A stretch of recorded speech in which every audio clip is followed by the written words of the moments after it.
Poetas diversos, voces de aquí e de alá, cara a cara xuntas. Poetas diversos.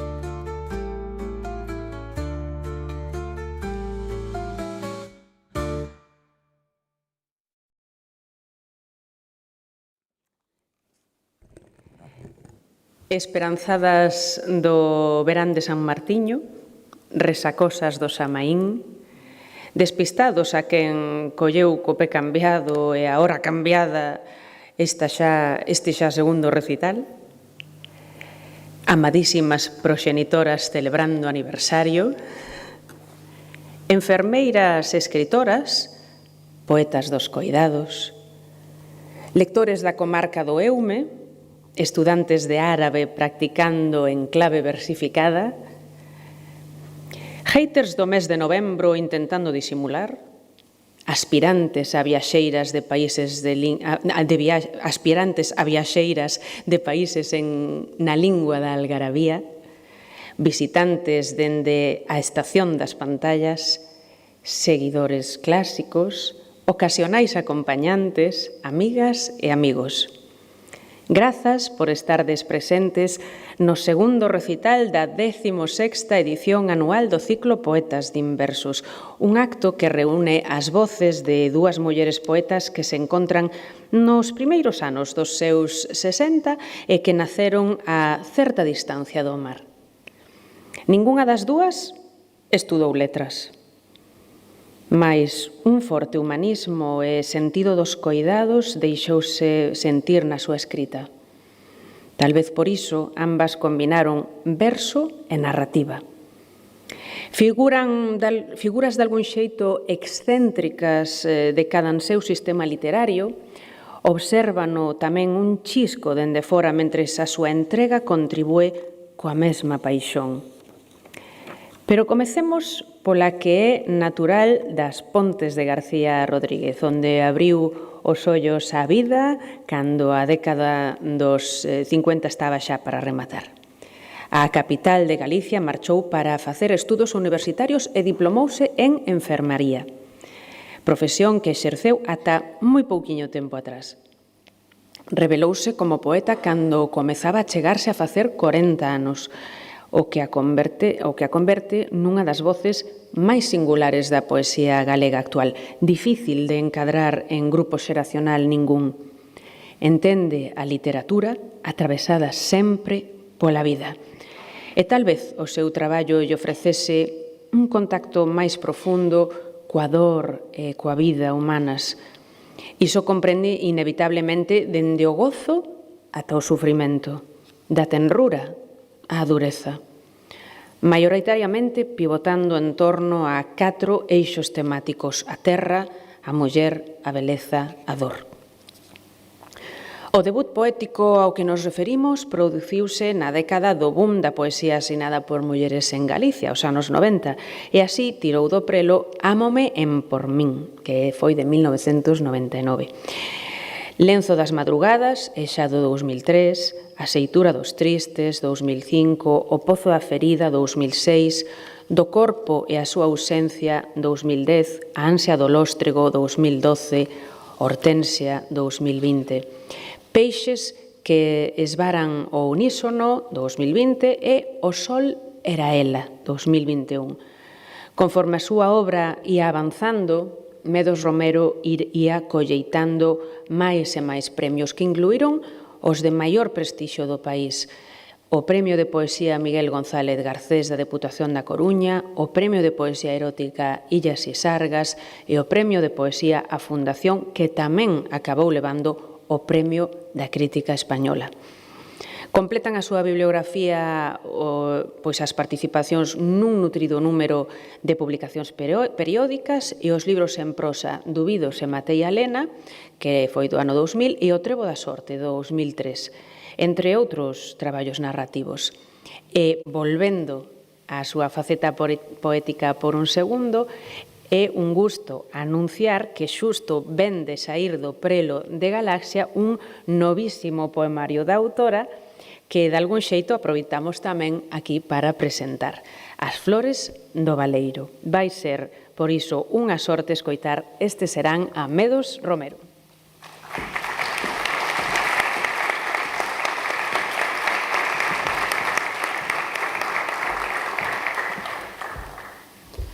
Moi boa tarde a todas e a todos. Primeiro, agradecer a Yolanda as súas palabras e agradecer que me convidase a este prestixioso ciclo de poesía que é para min un agasallo, verdadeiramente un premio para min.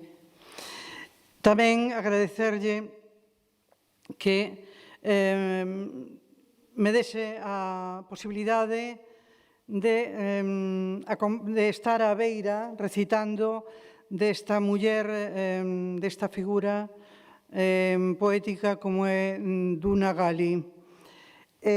Agradecervos a vosa presencia, a todas e a todos vos, que supoño que aínda estades impactados e sobrecollidos polo que sucedeu nos povos de Valencia. Dito isto, vouvos ler un poema longo do libro Hortensia. Hortensia era miña nai, unha nai para min é toda unha patria enteira. O libro fala do abandono do meu país, a Cibeiral.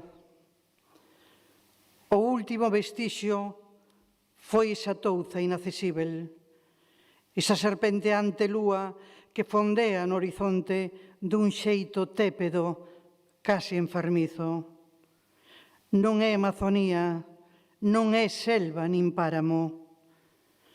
Cóncavas furadas abren as súas formas delimitadas nunha boca enorme intransitável.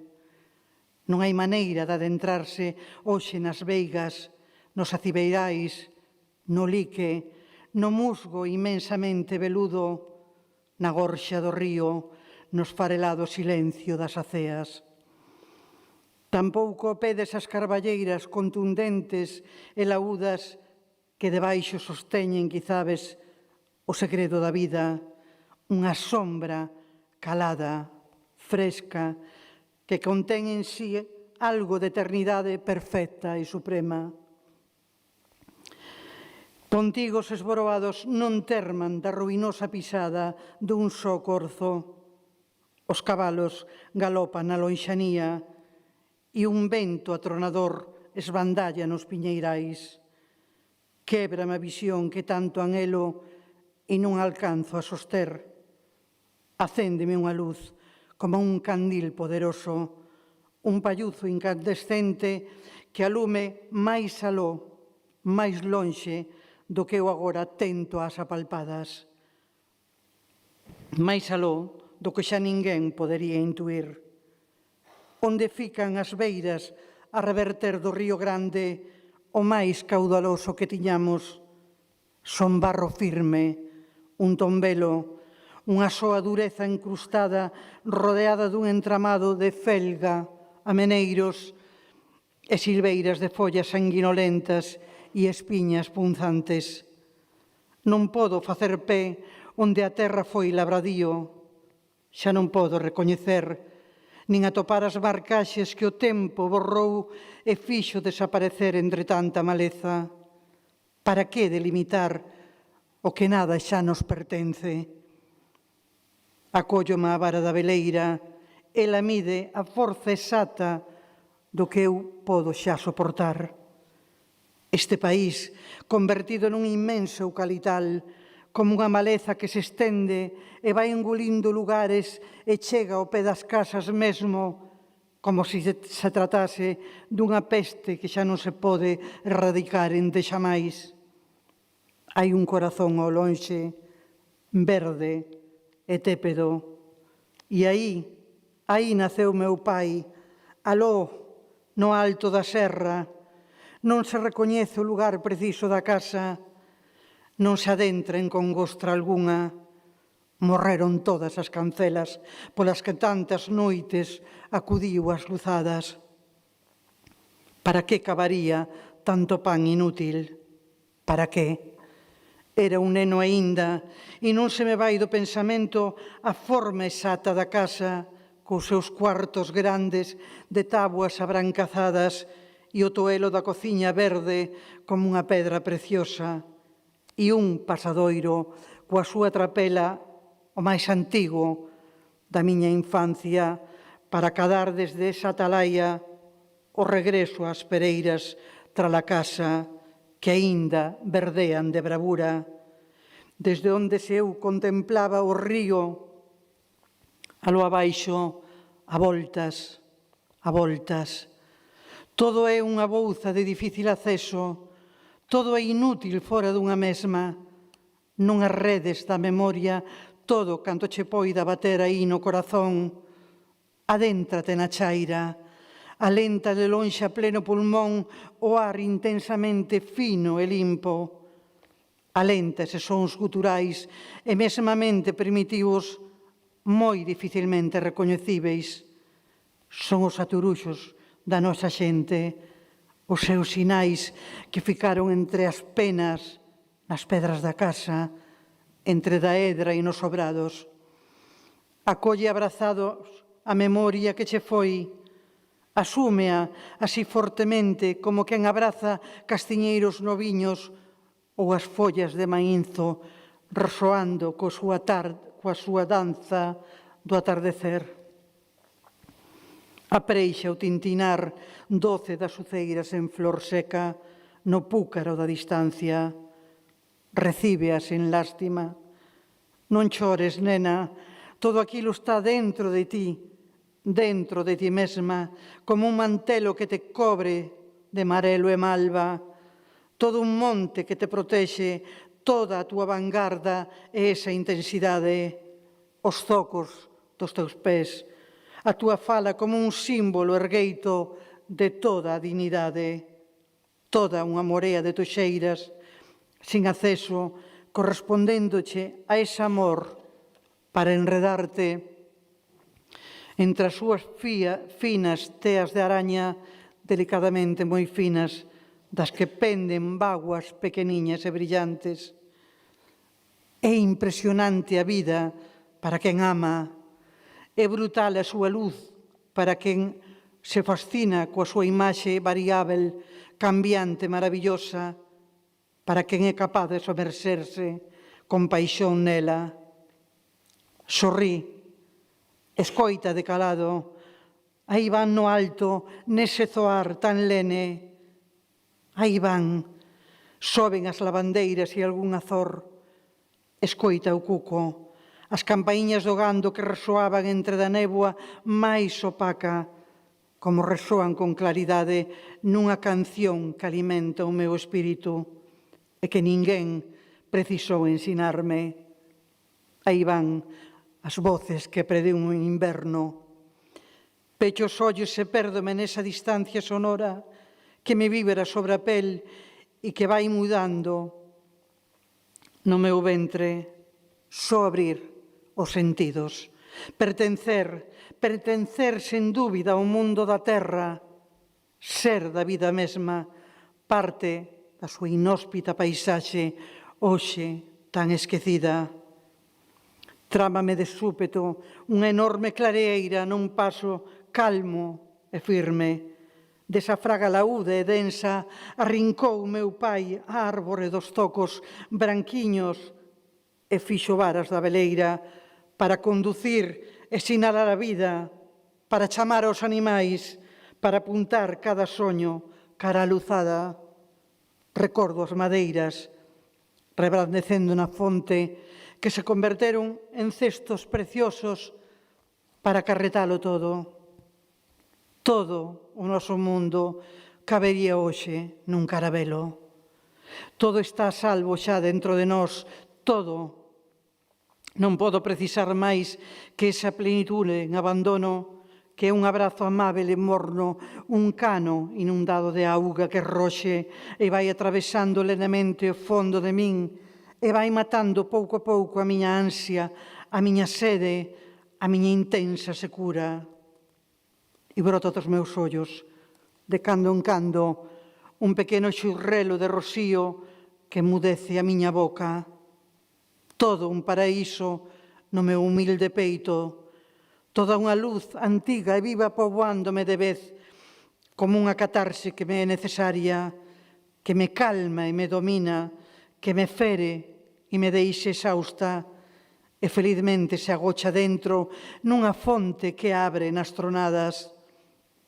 Baixo un ceo dominante que me fai sentir a criatura máis dócil e minúscula, un animal como a calquera outro, humilde, vivo, único, firmemente inmaduro e feble, simplemente iso, unha criatura mortal. Do libro O pozo da ferida, que denuncia a violencia de xénero, a violencia que se sigue a exercer contra as mulleres.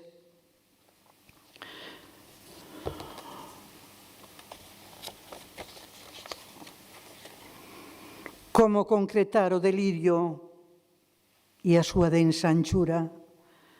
Sempre o desdén e esta soedade impronunciável e aberta. A vertixe e o seu leito promiscuo é de nós.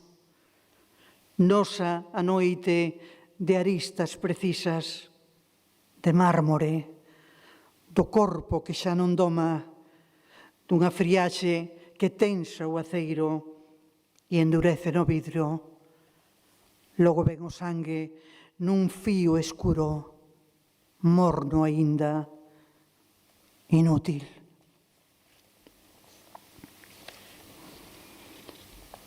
Non me pareu nai para a intemperie e o castigo, para a agonía en soedade deste descampado.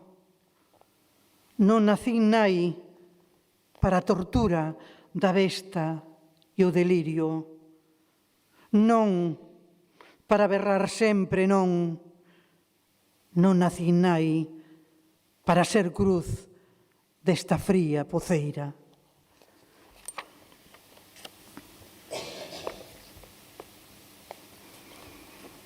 Non hai precisión no espanto. En nós o desgarro da pel e o seu pánico de mau allea, o vómito insostível. Quizabes resoou unha pregaria curta a destempo, así, de xeonllos, puta. Cravar as uñas na terra como unha muller teupa, e o peor amansar o medo, como quen amansa nun boi.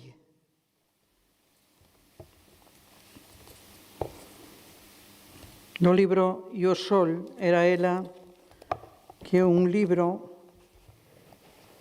que se pode resumir en que un ser humano na nenez é moi precisa a proteína do amor para poder habitarse, para medrar e ser.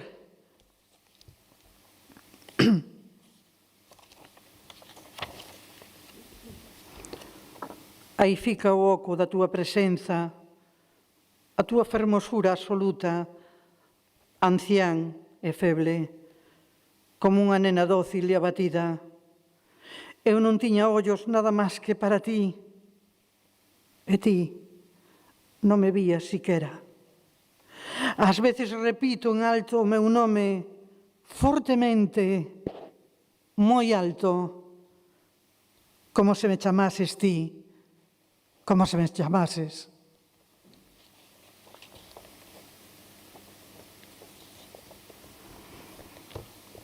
O poema veleno é bilis e dor do meu corpo de nena. Canto amor precisaría a miña salvación. Canta tenrura pode acadar esta doenza. Canto dominio de meu exixiría coa firmeza do abandono. Cantos milagres resistiría eu despois da febleza? Canta luz precisarían os meus ollos para a mudanza? Canta xenerosidade debo de acadar para serenarme e non doerme máis, nunca máis de min mesma? Canta procura debo de conquistar para deixar de castigarme así, desta maneira? Canta.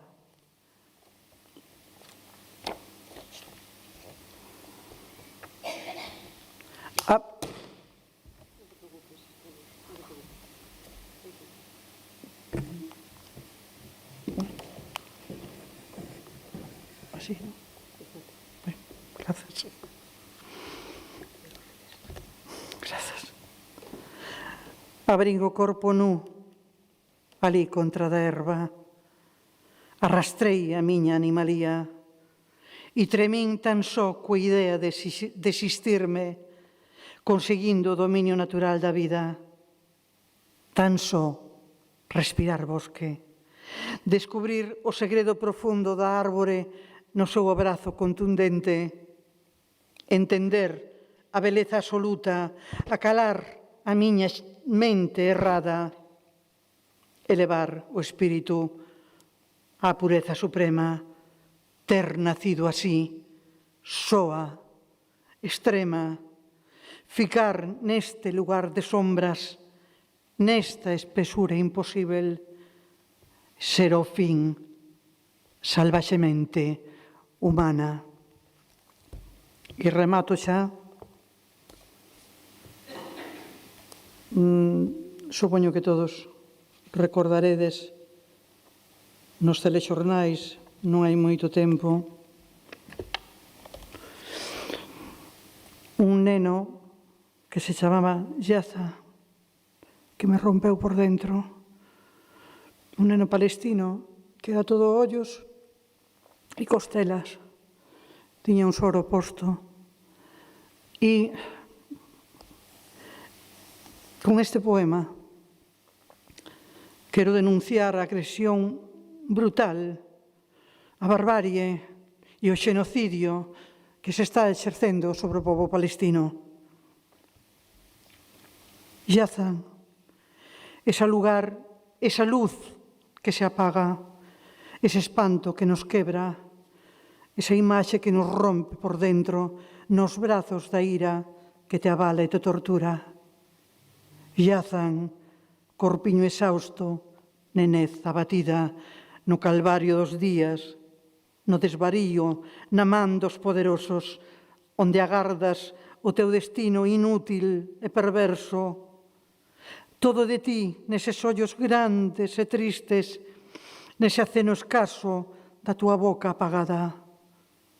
Unha vida sen alento firme, unha semente devastada polo odio sin medida. Hoxe, son toda de teu e eu que nunca parín, proclámome nai a gritos, máis que nunca, nai que reclama vida. Co meu pranto ofrezo o pan de tan rura que me nace, a miña escazadura, a miña súplica por ti, fillo de nós, vítima deste mundo cruel e entolecido. Xa non podería reter a túa ollada sin sentir o abatemento máis profundo, sin sentir o corazón desa muller ferida preto de ti, agardando o final máis severo. Ela, que te vai alumiñando moi delicadamente, que sostén a túa pequena man entre da súa, sabe que o seu ventre foi de seguro o teu único refuxio. Quen ha de resistir tanta desolación, tanta barbarie? Yazan, súmome a túa tristeza, a túa doenza que te mata a poucos dun xeito sanguinario. Pequeno paso de home, padecendo o castigo nunha patria derrubada, agardando apapados a morte lentamente como o veleno máis mortífero que o enemigo che ha de ofrecer. Yazan, en toda esta terra da amargura non deixarán nada de vos. nin a vosa presenza, nin os soños que os teus albergaron durante anos para ti.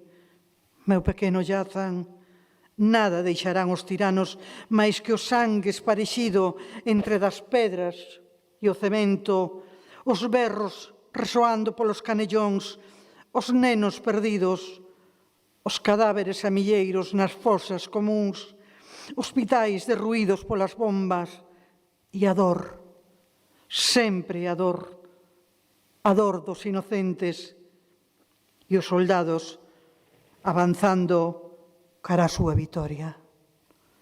Moitas grazas a todas e a todos. Grazas.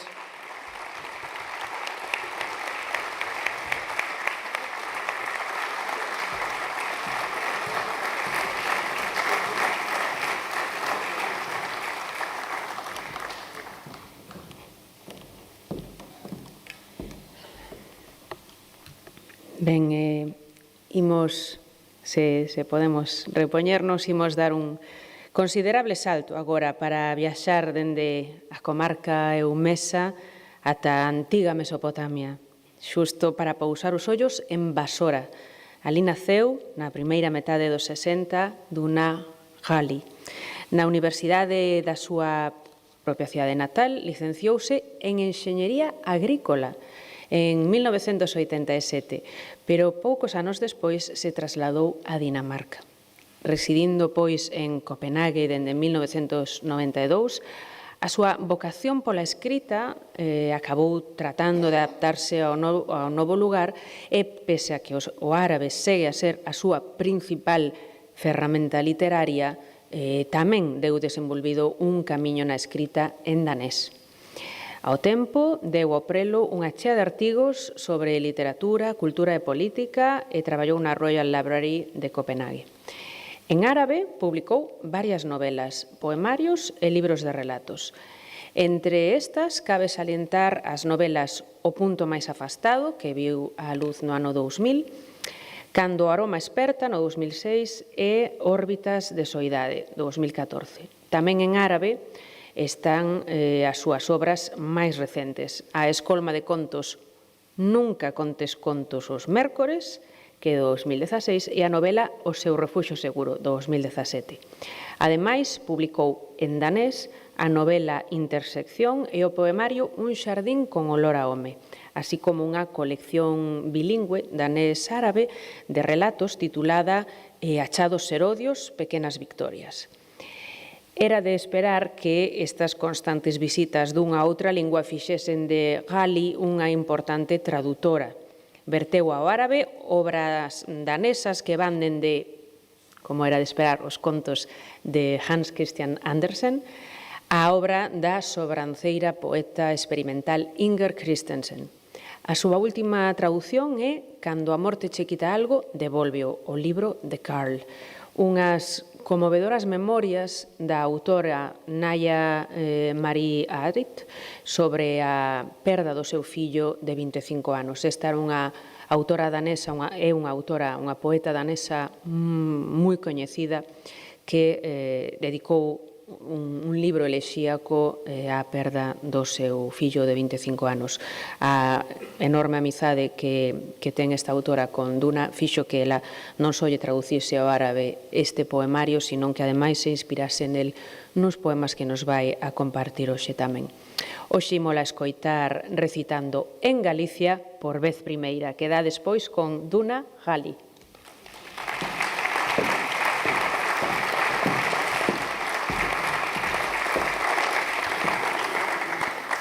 I'm going to say a few words in the beginning in Arab.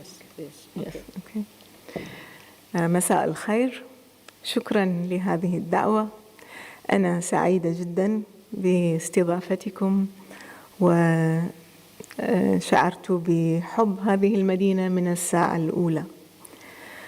أحب أن أقول أن قلبي مع المنكوبين في فالنسيا، أتمنى لهم كل الخير، وأحب أن أهدي قصائدي إلى الأمهات الشجاعات في غزة وفي فلسطين، وأتمنى لهم أن تنتهي الحرب بأقرب وقت.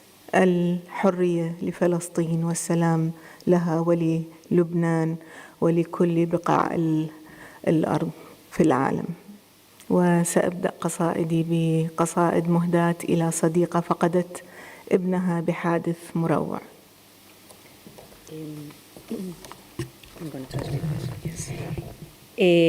Antes de comezar a súa lectura, Duna quere agradecer públicamente este convite, expresar que se sente pois moi complacida e agradecida por estar aquí, que se sinte como na casa entre nós, aínda que o faga por vez primeira, e quere poñer os ollos e o corazón no pobo de Valencia.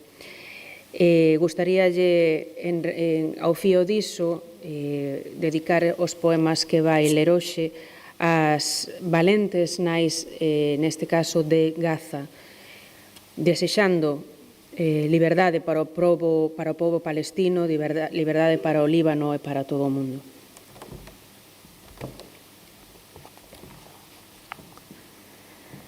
كنت تصفين سمك السلمون يتقافز بين حجر وشقوق في أنهر نرويجية.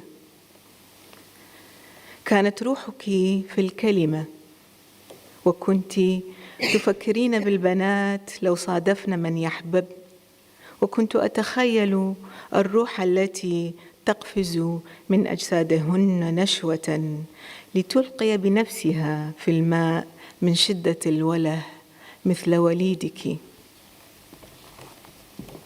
Imos comezar entón con estes poemas dedicados á poeta danesa e amiga Naja Marie Aidt, que a súa vez dedicou ao seu fillo de 25 anos que perdeu nun tráxico accidente. Describías o salmón saltando entre rochas e fendas en ríos noruegueses. Atopaba a tua alma na palabra. Pensabas nas mozas procurando os seus amores. Imaxinábame as almas saltando dos seus corpos eufóricamente para se guindar a auga de tanta paixón como ao teu neno. دوار لا زمني، قاع البحر أم السفينة، اللحظة أم 20 سنة خلت، في الطائرة أم الطريق ينسحق من تحتي أم المقبرة صارت طوابق. هذا الدخان نذير موت، أعاركه بيدي أبدده، أصرخ صوت ارتطام، أركض ما زلت من نافذة إلى أخرى، أتأكد من الأقفال. وليدي كلما أفلته من بين يدي تخيل أن له جناحين. Teño vertixe. É o fondo do mar? Ou é o barco? É un intre? Ou son 20 anos que pasaron? Estou no avión? Ou nun camiño que esboroa baixo os meus pés? Ou é que ten plantas a tumba? Este fume presaxe a morte. Loito contra el coas mans para que esvaia. Berro. Un ruido de impacto. Sigo correndo. Dunha xanela a outra, comprobo que estean pechadas. O meu neno, cada vez que o soltaba, cría que tiña as.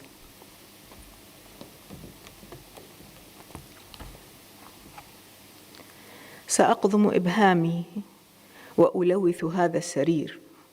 لو كان دمي يعيد إليك لونك ويبل ريقي.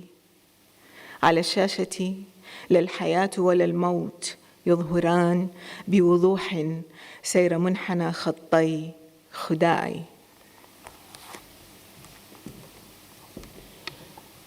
Mordería o polgar, enchouparía esta cama, se o meu sangue che devolvese a cor e me saciase a sede.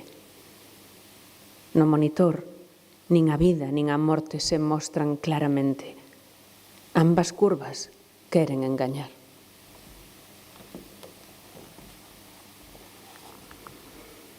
روحك تصعد وهي تركل إلى السماء، تعافر كالوليد، نهم الوصول إلى حلمة أمك. الخوف زوج من قفازات ملاكمة ليلاً، الكدمات الزرق صباحاً ما تركته لي من أثر. كف عن الشكوى صغيري، فطامي لا فطامك.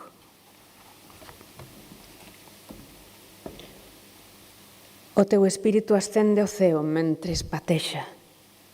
Loitas como un acabado de nacer ansioso por alcanzar a mamila da súa nai. O medo é un par de luvas de boxeo pola noite, mazaduras azuis pola mañá.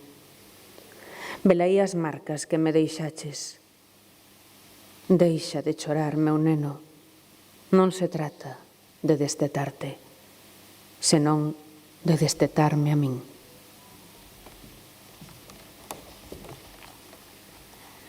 ألقي نظرة جانبية على المقعد الشاغر وقد تحركت القصيدة داخلي. ألبث في مكاني، أحاذر ألا تطرف عيني، متوسلة إيماءة أن يتهلل وجهه ويشرق ذلك المقعد. Miro de esguello o asento baleiro e a poesía maniféstase dentro de min. Quedo no sitio. Procuro non palpebrexar. Suplico un xesto, que se ilumine ese asento e o seu rostro apareza.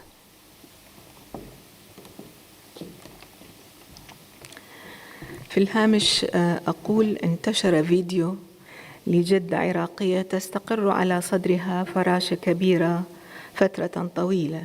دخلت حوش الدار فجأة وتوجهت إليها تحديداً. توقن الجدة أثناءها إن الفراشة لابد أحد الخمسة أو الستة الذين فقدتهم بين أبناء وأحفاد. لا خرير للسواقي الجدات، لن تسمع للريح الأبي عويلاً. الغيمة الخالة ترملت منذ زمن، والظل الأخ ملتصق ببقايا جدار. في غفلة ندية لا تلبث الفراشة تقبل فم أمها. هاي يمه، محمد، علاوي، رافد، سامر، مهيار. Antes de rematar co último poema desta serie, con este fío argumental, explicamos que se fixo moi popular un vídeo dunha avoa iraquí cunha gran bolboreta pousada no peito por moito tempo. Esta bolboreta entrara no patio da casa e dirixírase precisamente cara ao peito desta avoa. Entón, ela exclamou que a bolboreta debía de ser, sen dúbida, un dos 5 ou 6 fillos que perdera nas guerras. No vídeo chama a cada chama polos nomes deses rapaces. Non está o murmurio dos arroios a vos, non oirás o uleo do vento pai. A nube tía enviubou hai tempo, e ao resto dunha parede aférrase a sombra irmá. Nun descoido, co frescor do resío, non tarda a bolboreta en bicar os beizos da súa nai. Este fillo, Mohamed, Alawi, Rafid, Samer, Meyar.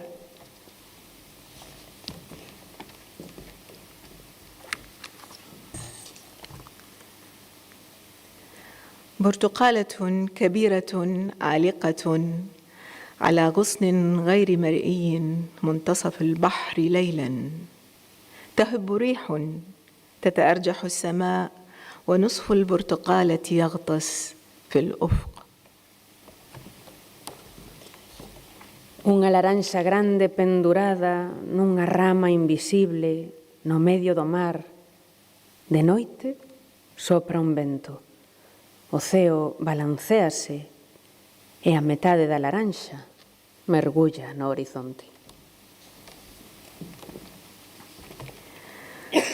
أقصد البحر ونواصل حديثنا ونتفق حين أن يبتلعني تماما وعد منه أن لا يلقيني يوما على شاطئ.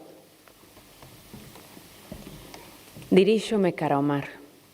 Seguimos a conversa e poñémonos de acordo xusto no momento en que me trague enteira e me prometa que non me devolverá un día unha beira.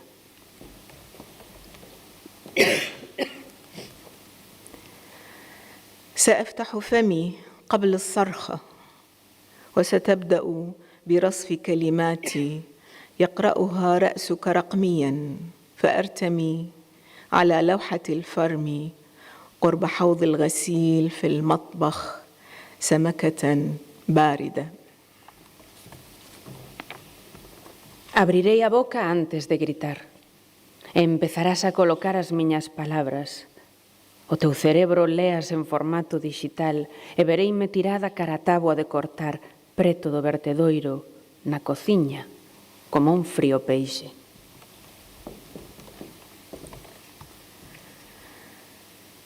كم من القطارات علي أن أستقل كي أكون بمأمن من أخطائي.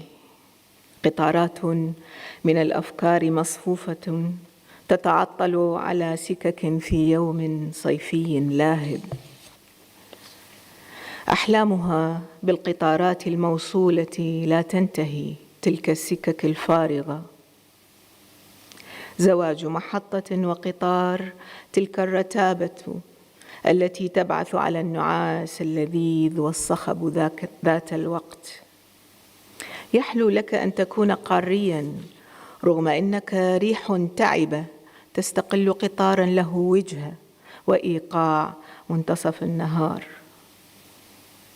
بلا حقيبة أو كتاب، حافية أحيد عن السكة بين الفترة والفترة. راهب هندوسي يبلع الشوك وكسر الزجاج والمسامير ويسير على الجمر ليقصر الطريق. شكراً. E xa para rematar, cantos trens tería que coller para poñerme a salvo dos meus erros? Trens de pensamentos aliñados, estacionados en vías nun tórrido día de verán. Os seus soños, en trens unidos, resultan infinitos. Esas vías baleiras, unha unión toda seguida entre tren e estación. Esa monotonía que provoca gorentoso soño e ruído á vez. Agrádache ser continental. Aínda que sexas un vento esgotado, tomas un tren con destino e ritmo ao mediodía. Sen equipaxe, nin libro, descalza. Sáiome da vía de cando en vez como a un monxe hindú que traga espiñas, anacos de vidro e cravos e camiña sobre brasas para tornar o camiño máis curto. Moitas gracias.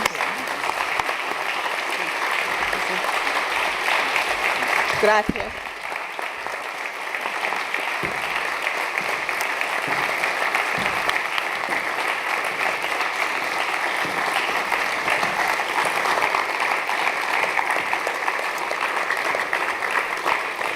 شكرا جزيلا يا أستاذ سادونا، شرفتنا بتواجدك وابي قصايدك في A Coruña. Moitas grazas tamén, nosa querida Medos, por toda a túa xenerosidade. Grazas sempre ao Concello da Coruña e ao Ágora por albergar e dar continuidade a este ciclo no seu xa 16º ano consecutivo. Grazas ao técnico, grazas aos responsables do streaming, Leo e Alberto. Xa coñecedes o pacto que Poetas de Inversos establece coas librarías de barrio, así que nesta ocasión é dende o da Gaiteira, dende onde chega Suso, aos mandos da librería AZ. Chegadevos onda el se queredes aínda curiosear ou mesmo levar algún título das convidadas. Está o recentísimo poemario de Medos ao dispor Tamén, ao non ter libros distribuídos no Estado español aínda, a nosa querida Duna, Suso preparou un recordiño, uns pequenos poemas dela en traducción ao galego como os que vides de escoitar, por si queredes levar un cariño. Elas aínda tamén quedarán uns minutiños ao voso dispor para calquera comentario, felicitación ou sinatura. Esta programación poética faise enteiramente para vos, coa vosa palpable resposta mes a mes sodes de feito o auténtico piar de poetas de inversos. Grazas por tanto e grazas por tanto. Imos demorar un anaquiño o regreso con novas citas, porque será, claro, en decembro, pero non a comezos, senón nesta ocasión xa o día 23, xusto despois de que nos toque a lotaría e antes de gastala nas festas do Nadal. Así que aquí neste escenario faremos tamén festa, porque xuntaremos dous homes capaces de bosquexar nas súas páxinas de algún xeito unha renovada masculinidade. Falo do afinado crítico literario, además de escritor, Mario Regueira, así que volvemos á zona da Ferrolterra, de algún xeito, e do último mozo prodixio das letras catalás, Paul Guasch. Iso será, como digo, o luns 23 de decembro, pero ata entón, digamos adeus aínda a Duna e máis a medos con este sentido aplauso.